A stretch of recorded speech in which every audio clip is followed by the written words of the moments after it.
Alors bonjour à tous. Aujourd'hui, nous continuons notre lecture du catéchisme de l'Église catholique au travers du compendium et nous en sommes rendus à la question numéro 471 qui est: quelles procédures médicales sont autorisées quand la mort est considérée comme imminente?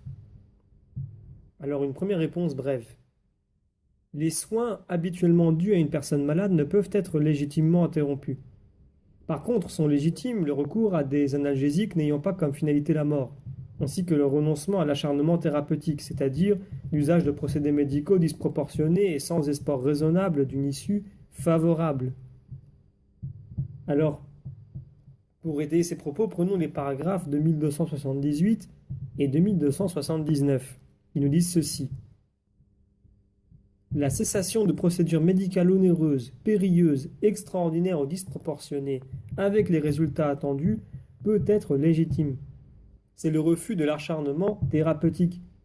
On ne veut pas ainsi donner la mort, on accepte de ne pas pouvoir l'empêcher. Les décisions doivent être prises par le patient s'il en a la compétence et la capacité, ou sinon par les ayants droit légaux, en respectant toujours la volonté raisonnable et les intérêts légitimes du patient. Même si la mort est considérée comme imminente, les soins ordinairement dus à une personne malade ne peuvent être légitimement interrompus.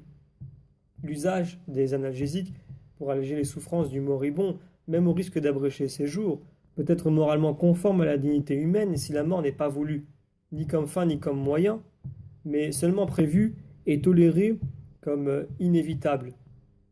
Les soins palliatifs constituent une forme privilégiée de la charité désintéressée. À ce titre, ils doivent être encouragés.